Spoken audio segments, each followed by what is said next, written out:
So my talk is about visualization. So we study hair follicle aging. So this picture won't take an Einstein to tell you you're getting old, okay? But interesting thing, I would say, Einstein passed away in 1955. It's actually only 2 years or 3 years before Rosalind Franklin, Watson, and Crick discovered double-stranded DNA is actually, double-stranded DNA is a structure of the genetic material. So by that time, he has no idea or no way, as genius as he is, to see how the aging happens. And what you can see here, the gray hair, sparse hair, is all the dead cells. What's really driving the hair follicle growth is the underlying cellular structures we call hair follicles. And you can see actually here, the kind of pointing here, the hair follicles, the hair cycle is driven by those bronze, orange-like cells, we call it hair follicle stem cells. What you can see here is we're using a 2-photon imaging looking at the cells as we label the H2B-GIP in a mouse ear. So what you can see here is the scale of, so now we go into the dermis, you can see the entire hair follicle.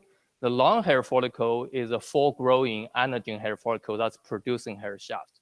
The two smaller hair follicles on the side is a hair follicle not activated, not growing, they all contain stem cells. So what you can see here is a fascinating phenomenon that just a few stem cells can drive the generation of tissue almost 1,000 times bigger, okay, if you look at the volume.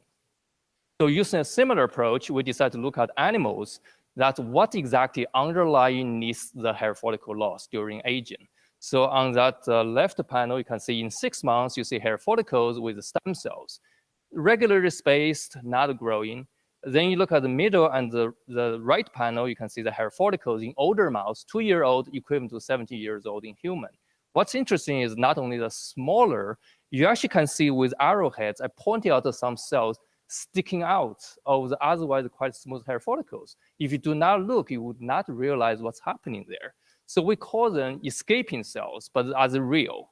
So to get the idea, why it's not moving? So we use what's really underlying those so-called escaping cells or hair follicle aging. We're using a technique called a single-cell sequencing. Basically, we measure the genes expressed in individual cells. In this case, we call them hair follicle stem cell, HFSC. So we can look at the young and old mice, and we can compare what's the biggest difference as a category of genes that's downregulated.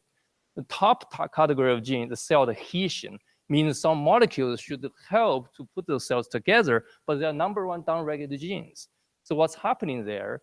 We're looking for who might regulating those genes. Then we turn to a class of genes called transcription factors.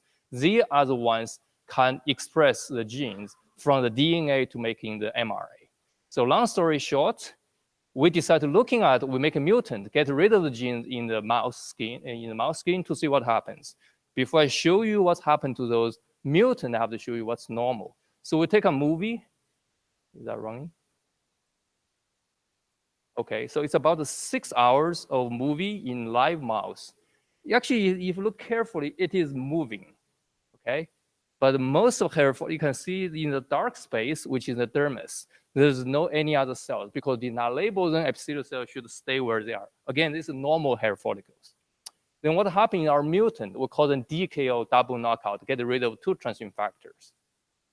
What happened is, also quite fascinating. So what we saw are those cells literally migrate away from alive hair follicles. The time span is really short, about 4 hours. If you think about it, it's mind-boggling. The cells could just move away, running away like that. And those are not cancerous cells. They're just normal cells without 2 transcription factors.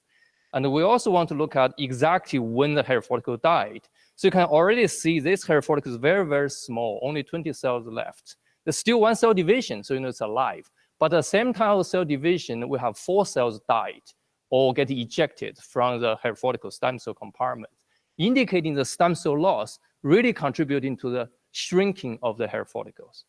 So here you can see by 12 months, we take a picture. Again, with control, that means wild type.